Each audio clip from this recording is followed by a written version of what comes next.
ড্রোনঝাঁক ও ballistic missile পাল্টা আঘাতের যে কৌশল বদলাচ্ছে ইরান। যুক্তরাষ্ট্র ও ইসরায়েলের যৌথ হামলায় ইরানের সর্বোচ্চ নেতা আয়াতুল্লাহ আলী খামেনি নিহত হওয়ার পর দ্রুত পাল্টা জবাব দেয় তেহরান। ইরান জানিয়েছে তাদের প্রতিশোধমূলক হামলা ইসরায়েল ও উপসাগরীয় অঞ্চলে থাকা মার্কিন ঘাঁটিগুলোকে লক্ষ্য করে চালানো হয়েছে। বিশ্লেষকরা বলছেন এই সংঘাতে ইরানের প্রধান শক্তি তার ক্ষেপণাস্ত্র ও ড্রোন সক্ষমতা। আধুনিক যুদ্ধবিমান কম থাকলেও ক্ষেপণাস্ত্র ভান্ডারের মাধ্যমে ইরান আকাশপথে দীর্ঘ পাল্লার আঘাত হানতে সক্ষম। ইরানের হাতে স্বল্প মধ্য দীর্ঘ পাল্লার ব্যালিস্টিক ক্ষেপণাস্ত্র রয়েছে। দীর্ঘ পাল্লার কিছু ক্ষেপণাস্ত্র 2000 থেকে 2500 কিলোমিটার পর্যন্ত যেতে পারে। এতে ইসরায়েল এবং কাতার, বাহরাইন, কুয়েত, সৌদি আরব ও সংযুক্ত আরব আমিরাতে থাকা মার্কিন ঘাঁটিগুলো তাদের আওতায় পড়ে। স্বল্প পাল্লার ক্ষেপণাস্ত্র প্রায় 150 থেকে 800 কিলোমিটার দ্রুত ও কাছাকাছি লক্ষ্যবস্তুতে হামলার জন্য ব্যবহৃত হয়। মধ্যপাল্লার ক্ষেপণাস্ত্র প্রায় 1500 থেকে 2000 কিলোমিটার আঞ্চলিক শক্তির ভারসাম্য বদলে দিতে পারে বলে ধারণা করা হয়। ইরানের আরেক বড় শক্তি হলো ক্রুজ ক্ষেপণাস্ত্র ও ড্রোন। ক্রুজ ক্ষেপণাস্ত্র নিচু দিয়ে ওড়ে এবং সহজে শনাক্ত করা কঠিন। ড্রোন তুলনামূলক ধীরগতি হলেও কম খরচে বড় সংখ্যায় ব্যবহার করা যায়। বিশেষজ্ঞদের মতে একসঙ্গে বহু ড্রোন ও ক্ষেপণাস্ত্র ছুড়ে প্রতিপক্ষের আকাশ প্রতিরক্ষা ব্যবস্থা দুর্বল করে দেওয়ার কৌশল ইরান ব্যবহার করতে পারে। ইরান বছরের পর বছর ধরে ভূগর্ভস্থ টানেল ও গোপন ঘাঁটি তৈরি করেছে, যেখানে ক্ষেপণাস্ত্র মজুত ও উৎক্ষেপণ ব্যবস্থা রাখা হয়।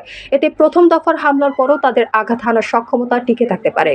ইরান শুধু স্থল লক্ষ্যেই সীমাবদ্ধ নয়, পারস্য উপসাগর ও হরমুজ প্রণালী বিশ্বের জ্বালানি পরিবহনের গুরুত্বপূর্ণ পথ। এখানে অ্যান্টিশিপ ক্ষেপণাস্ত্র, নৌ মাইন ও দ্রুত গতির নৌযান ব্যবহার করে ইরান বাণিজ্যিক জাহাজ চলাচলে বিঘ্ন ঘটাতে পারে। ইরান শুধু স্থল লক্ষ্যেই সীমাবদ্ধ নয়, পারস্য উপসাগর ও হরমুজ প্রণালী বিশ্বের জ্বালানি পরিবহনের গুরুত্বপূর্ণ পথ। এখানে অ্যান্টিশিপ ক্ষেপণাস্ত্র, নৌমাইন ও দ্রুতগতি নৌযান ব্যবহার করে ইরান বাণিজ্যিক জাহাজ চলাচলে বিঘ্ন ঘটাতে পারে।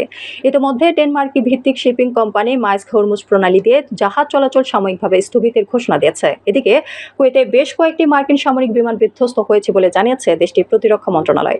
কুয়েতের প্রতিরক্ষা মন্ত্রণালয়ের সরকারি মুখপাত্র জানান, সোমবার সকালে কয়েকটি মার্কিন সামরিক বিমান দুর্ঘটনার শিকার হয়। তবে দুর্ঘটনায় জড়িত সব ক্রু সদস্যই জীবিত আছেন বলে জানিয়েছেন তিনি বলেন, সংশ্লিষ্ট কর্তৃপক্ষ তাৎক্ষণিকভাবে অনুসন্ধান ও উদ্ধার অভিযান শুরু করে।